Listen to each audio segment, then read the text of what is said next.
resolution, but if you'd like to put anything further on the record, you can do so now. No, Your Honor. Anything from the state, Mr. Keller? The state will submit based on that stipulated agreement. Thank you. All right, Mr. Galden, the court is going to impose a fine in the amount of $25,000 and order you to pay that today. It does appear that you do have a cashier's check in that amount now.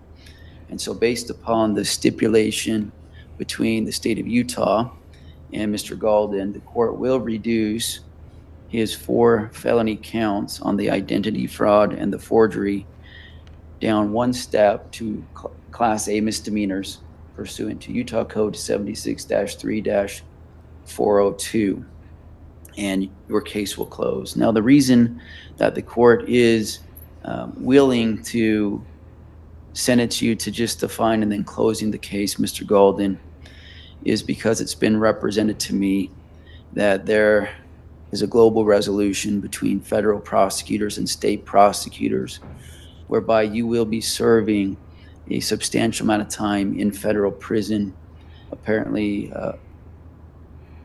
27 months, and after which 60 months of supervised probation, where you'll be monitored to make sure that you're doing well in your active recovery and that you are staying out of trouble and not having any dangerous weapons, including firearms, in your possession. Mr. Galden, I've seen so many times that good men and women who have a lot of talent and potential, that they can be robbed of that potential when they start to really struggle with their addiction. So I don't want that for you. You seem like a very talented young man.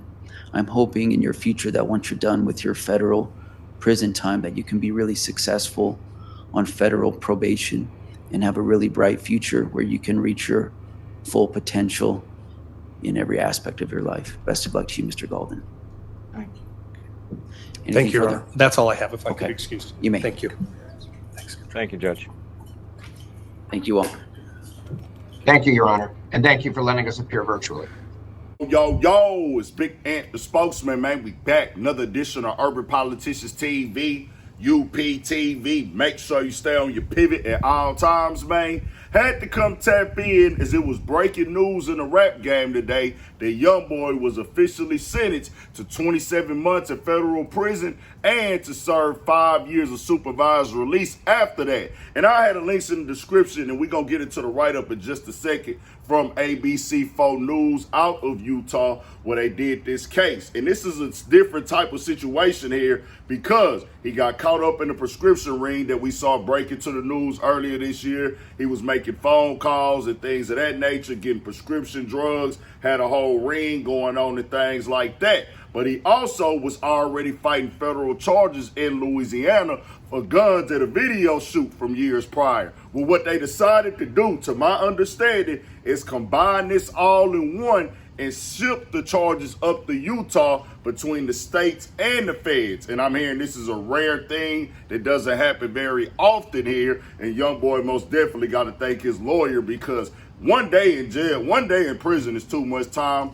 One day on parole is too much time, but this amount of time is nothing to be proud of things like that. But considering the circumstances, it could have been far worse. Now, he does have Drew Fillon, one of the top lawyers in the country, most definitely popular in the rap and hip-hop community. But what they did was, with that shipping over there, Utah put theirs on the back end. Y'all heard him say, I dropped the charges down to misdemeanors to where you'll serve 5 years on this or that. The judge was lenient. The judge understood, like he said, hey, you have a music career. I'm looking at these things you did in Utah with the drug prescriptions, the drug rings, filing the false, reports and false names and things. You have a drug problem, and this is going to hinder your career if you continue to let it damage you. Said after you do your prison time, man, go ahead and get right, get on point. Youngboy is 25 right now, so he's looking at what? That's 27 when he get out of prison. Then he'll probably be able to knock down that 5 years by the year, maybe year and a half. Who knows? I don't know. I don't make the rules. So he got some time in the system. We're going to have to walk clean, stay clean, and do his best to fight them demons and them drugs that's on his back right now. Just keeping it all the way 1,000. And the write-up says this: Logan, Utah, ABC4. Rapper NBA Youngboy entered a Logan City courtroom on Monday morning, November 18th, with his head hung low as he pleaded guilty to his part in a large-scale prescription drug fraud ring that he operated out of his multi-million-dollar home in Huntsville. The 25-year-old rapper, whose legal name is Kentrell Deshaun Gaulden, was originally charged in the Logan District Court with 46 charges related to the accusations. On Monday, he pleaded guilty to 2 counts of third-degree felony identity fraud, 2 counts of third-degree felony forgery, and 6 counts of misdemeanor unlawful pharmacy conduct. Gaulden entered a no-contest plea to the remaining charges. As part of the plea deal, Gaulden will not be asked to serve time in Utah State Prison. Instead, his 4 felony charges were reduced to Class A misdemeanors, and he was ordered to pay a $25,000 fine. Logan District Judge Spencer Walsh agreed to suspend a prison sentence as Gaulden is expected to serve a substantial 27 months in federal prison for related charges in a federal case. Following his release, Gaulden will then be placed on 5 years of federal supervised probation. This is somewhat of a unique case where there have been multiple jurisdictions involved, both multiple jurisdictions in the federal and the state systems, and the state prosecutor Ronnie Keller. This is just part of a really smaller call in the bigger wheel of ultimately seeking justice. Now, I'm for sure not the expert when it comes to these things, federal and state charges, and I don't want to act like I am. I know that they got the power and the control, though, and we don't make no rules when it comes to this legal system. I always look at it like if they want to, they can send the nigga up the river without a paddle and a raft and a life jacket. In Youngboy case here, he gonna have to get on point, bro. Like, you getting older, you already been through this road so many times, and I'm always be the nigga that say, bro, even if you wasn't no rapper, he an entertainer. He gonna get the people to click the video, click the channel. He the one that got the skill, the talent, millions and millions of records and streams, sold, hits, and all that. But even if he wasn't that, bro, ain't nobody supposed to be serving no time behind prison walls, bro. That is not for humans to be, fam. That's why the conditions are so bad. That's why they got you locked up in cage, because that's symbolic, is you can't operate in society. NBA Youngboy got kids to raise, man. He got people that he got to be there for that depend on him and need him. So I just say this for anybody going through this type of situation. Just get your mind right, get focused. That drug addiction is real for some people.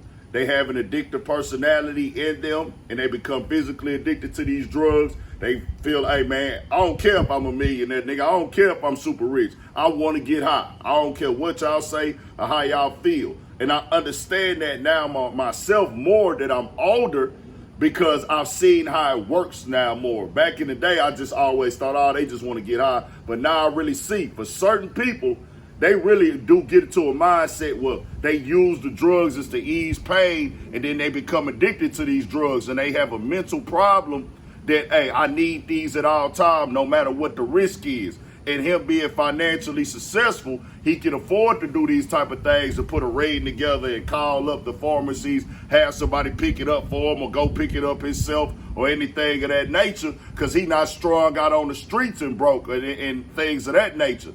Boys got to get their mind right, get their act right.